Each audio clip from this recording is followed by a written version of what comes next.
नमस्कार दोस्तों, skill India mart में आप सबका स्वागत है। आपकी स्क्रीन पर दिखाई दे रहा है PMKVY 3.0 RPL। आज दोस्तों अब तक जो लोग RPL का कोई भी NSTC के साथ प्रोजेक्ट नहीं भर पाए हैं, इस वीडियो को देखने के बाद वो समझ पाएंगे कि RPL के लिए NSTC को कैसे अप्रोच करना है या उनको प्रपोजल भेजकर कैसे सबमिट करना है। सारी बारीकियां RPL 1 की हम इस वीडियो के अंदर आपको बताएंगे। ठीक है दोस्तों, सबसे पहले सारी बारीकियां जानने से पहले ये वीडियो कंप्लीट RPL 1 कैंप के लिए बनाई गई है, इसलिए सबसे पहले आप ये समझ लें कि RPL 1 कैंप क्या होता है। देखिए दोस्तों, जो PMKVY 3.0 की जो नई गाइडलाइन आई है उसी के आधार पर जो RPL कैंप है उसको डिफाइन किया गया है। मैं आज उसको आपको वन बाय वन चीज़ें क्लियर करूंगा। दोस्तों, सबसे पहले ये जो है वहाँ पर होगा जहाँ पर या तो इंडस्ट्रियल यूनिट या ट्रेडिशनल स्किल कल्चर है। फॉर एग्जांपल, अगर मान लीजिए कहीं आर्ट क्राफ्ट के लोग हैं, कहीं पर टेबल्स के लोग हैं, कहीं पर अलग अलग तरह के लोगों को ये RPL करवाया जाएगा। ठीक है दोस्तों, सबसे पहले इसका ओरिएंटेशन प्रोग्राम 12 आवर्स का होगा। इसको भी 6, 4 और 2 में बांटा गया है, वो भी मैं आपको बताऊंगा। लेकिन जरूरी नहीं कि आप सिर्फ 12 घंटे के ब्रिज कोर्स को कराएं। आप SSC को प्रपोज करके अप टू 68 घंटे तक का, अप टू 68 आवर तक का भी इस RPL को लेकर जा सकते हैं। इससे आपकी कॉस्ट है वो बढ़ जाएगी। टारगेट एलोकेशन इसी RFP मोड से होगा। अब जो RFP आया है ये 31 मार्च 2021 तक के लिए है। सेकेंड फेज का भी RFP के थ्रू ही अलॉटमेंट होगा। दोनों ही इसके अंदर कवर होंगे, सेंट्रल कंपोनेंट भी, स्टेट कंपोनेंट भी। 2000 रुपये की ट्रेंच। ये देखिए, अब तक ये समझ आता था कि RPL 1 में क्या मिलता है। नीट एंड क्लियर बताया गया है कि PIA यानी कि प्रोजेक्ट इम्प्लीमेंटेशन एजेंसी की कॉस्ट 2000 है, जो आपको 2 ट्रेंच में मिलेगा। उसके अलावा आपको एक RPL किट मिलेगी, ये आप सबको पता ही है। एक सर्टिफाइड ट्रेनर ही प्रोवाइड करवाएगा ट्रेनिंग। उसके अलावा कौन कौन प्रोजेक्ट इम्प्लीमेंटेशन एजेंसी हो सकता है? Private public expert body in the sector recommend by the SSC, non government organisation यानी कि NGO, सेंट्रल या स्टेट गवर्नमेंट की कोई मिनिस्ट्री या फिर उनका कोई government institution. Third point, government ITI, Kaushal Vikas Kendra या फिर यूनिवर्सिटीज। ट्रेनिंग प्रोवाइडर किस तरह से होगा? वो या तो डिस्ट्रिक्ट स्किल कमेटी या स्टेट स्किल मिशन या फिर SSC के थ्रू या डिमांड पोर्टल के थ्रू अपने प्रोजेक्ट को अप्लाई कर पाएगा।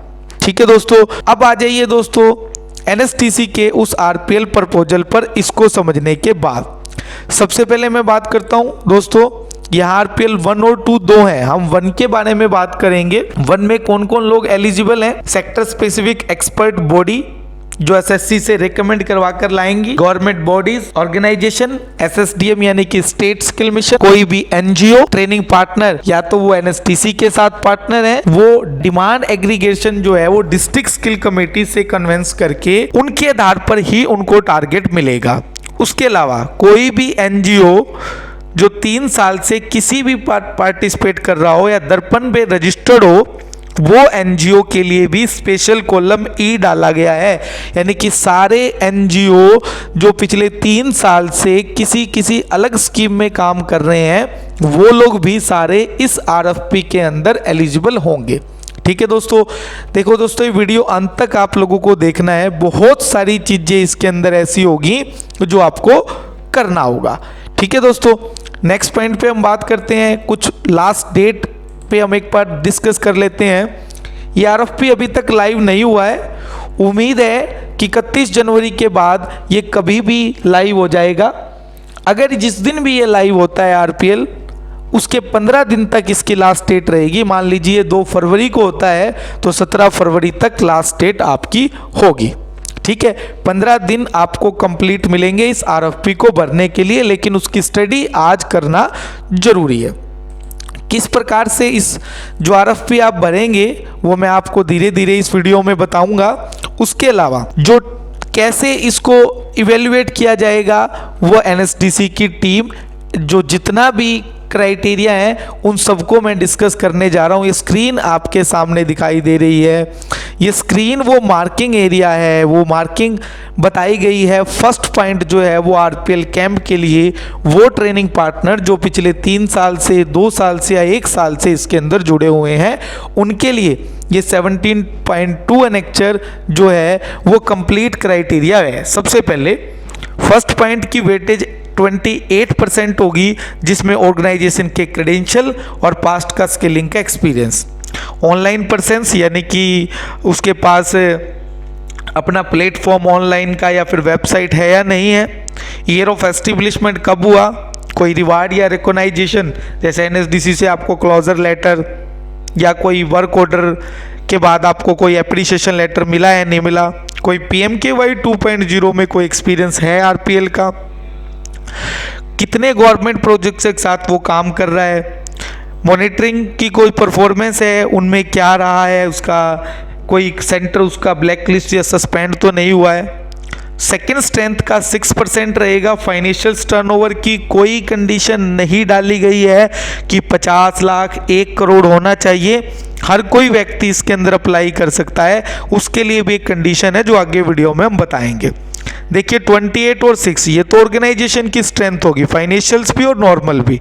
अब आ जाइए प्रपोजल की स्ट्रेंथ का 50%, यानी कि बहुत सारी चीजें आपको इस प्रपोजल के अंदर डालनी होगी, तभी ये प्रपोजल जो है वो आपका क्रैक कर पाएगा, टारगेट ले पाएगा। सबसे पहले अभी तक कितने लोगों को आप ट्रेन कर चुके हैं, आपके ट्रेनर की एक्सपर्टाइज क्या है, मोबिलाइजेशन के लिए आपका किन लोगों से कांटेक्ट है, एस्पिरेशनल डिस्ट्रिक्ट में आपने काम किया है, नॉर्थ ईस्ट रीजन में आपने काम किया है नहीं किया, जम्मू कश्मीर में आपकी प्रेजेंस क्या है, वल्नरेबल कैंडिडेट वोमेन PWD में क्या है, underserved job role with lesser train candidate in RPL क्या है।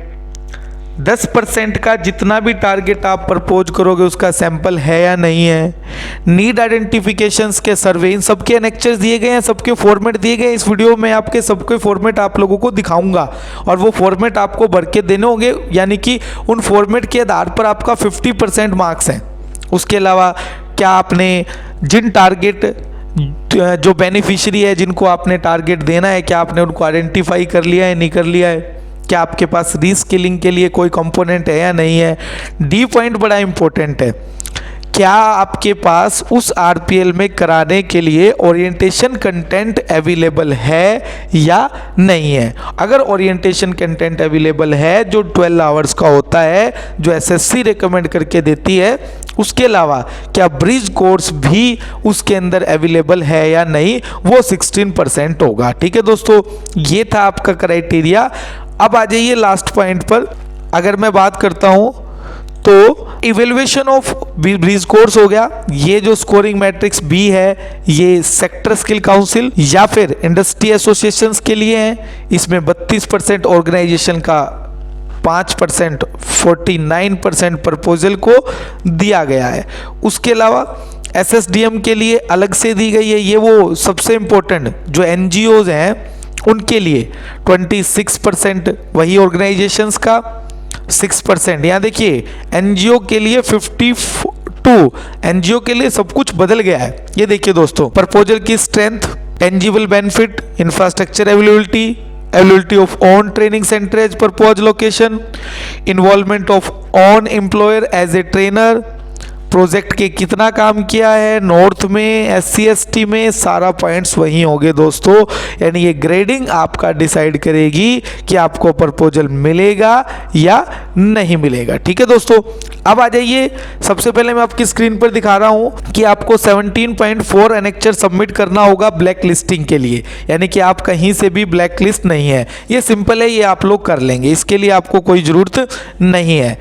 अगला नेक्स्ट पॉइंट पे आ जाइए। ये देखिए दोस्तों, एक सर्वे आपको करना होगा। मान लीजिए 1000 नंबर आप देते हैं तो आपको 100 कैंडिडेट का डाटा सबमिट करना पड़ेगा इस प्रपोजल के साथ। ये 17.5 एनेक्चर है जो आपको बताता है क्या क्या डिटेल चाहिए कैंडिडेट की, उसका नेम, उसका कॉन्टैक्ट, और प्रीवियस में अगर कोई उसने आरपीएल किया है तो वो सेकेंड फेल करता है तो टारगेट जो है वो उसका कम हो जाएगा या उसको टारगेट नहीं दिया जाएगा। और उस डेटा को कलेक्ट करने के लिए सर्वे की मेथोडोलॉजी क्या थी वो भी आप लोगों को यहाँ पर बतानी होगी। किस प्रकार से आपका मेथड्स क्या हैं वो भी सारे आप लोगों को बताने होंगे। ठीक है दोस्तों, reason for selection of propose job role और लोकेशन, उसके लिए भी कंप्लीट रीजन देना होगा 17.5 में। ठीक है, नेक्स्ट पॉइंट पे आ जाइए दोस्तों। 17.5 के बाद ये बड़ा जो सैंपल सर्वे आपने कैसे किया, किन लोकेशंस पर आप गए, name of candidate, contact detail, survey क्या है, उसका ऑब्जेक्टिव क्या था, कितने कैंडिडेट थे, कितनी लोकेशंस थी, किन किन जॉब रोल में आपको कैंडिडेट लिया, डेमोग्राफिक ग्राफिक्स क्या है, ये पूरी डिटेल्स आपको डालनी होगी 17.6 के अंदर जो दिया गया है।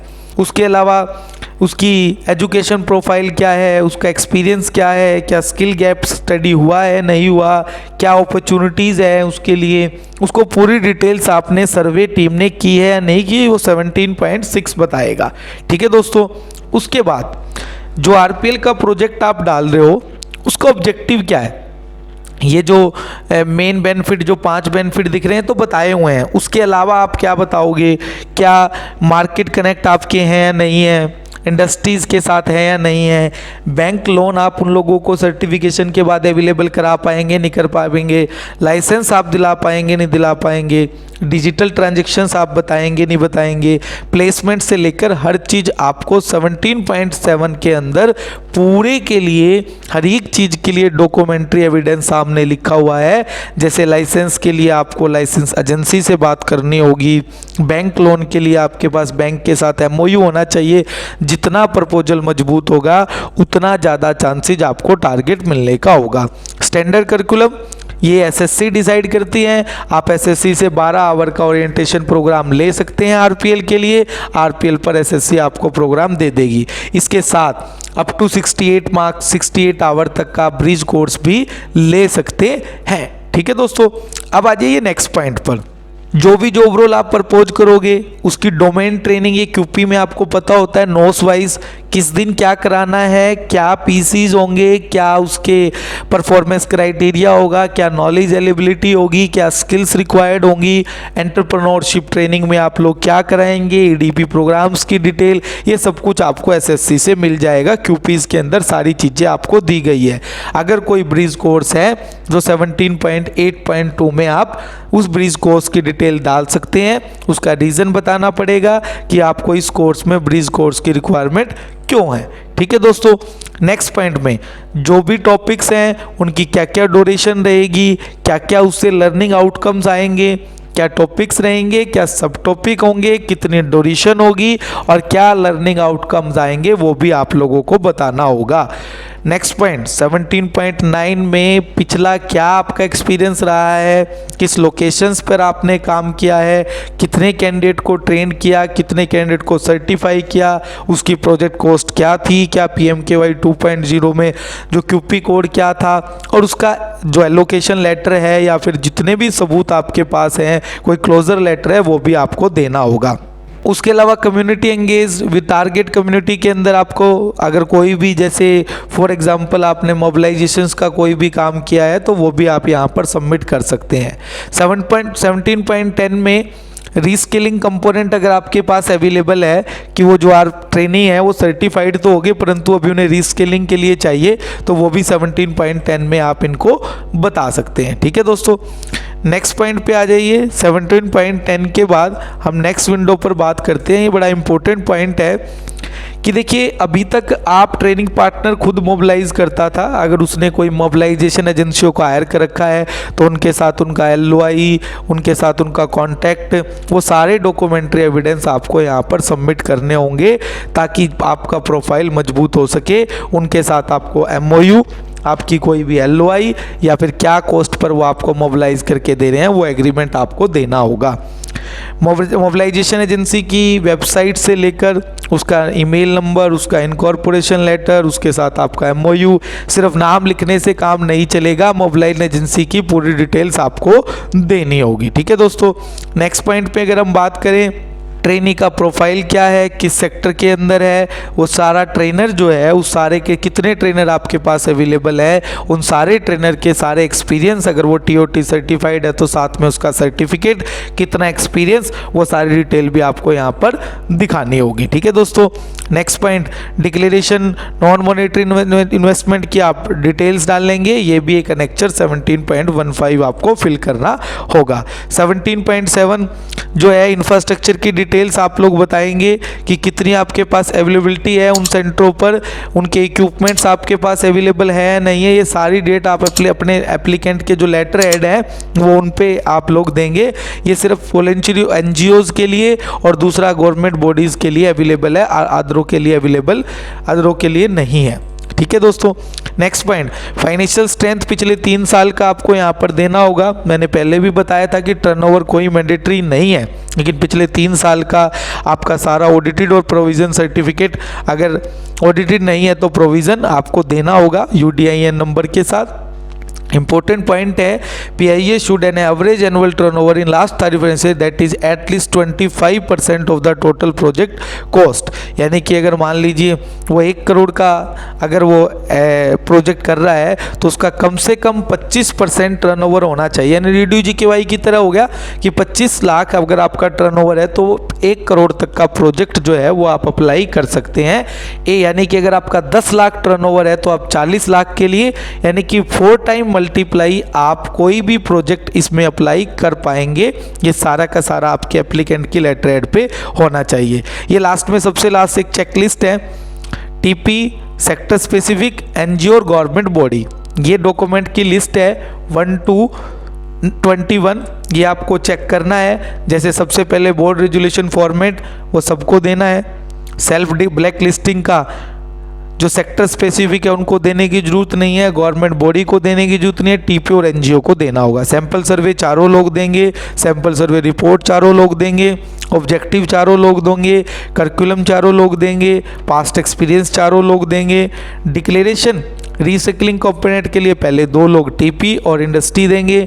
उसके अलावा मोबिलाइजेशन एजेंसी के साथ पहले 2 लोग देंगे, एनजीओज को जरूरत नहीं है, टीपी देना होगा और सेक्टर स्पेसिफिक को परपोज बेनिफिशियरी की डिटेल सबको देनी होगी, ट्रेनर एक्सपर्टाइज सबको, प्रोजेक्ट मॉनिटरिंग टीम किसी के लिए एलिजिबल नहीं है, नॉन मॉनेटरी इन्वेस्टमेंट ये भी कंपलसरी नहीं है, एम्प्लॉयर की डिटेल ये आपको सिर्फ RPL 2 को देना है।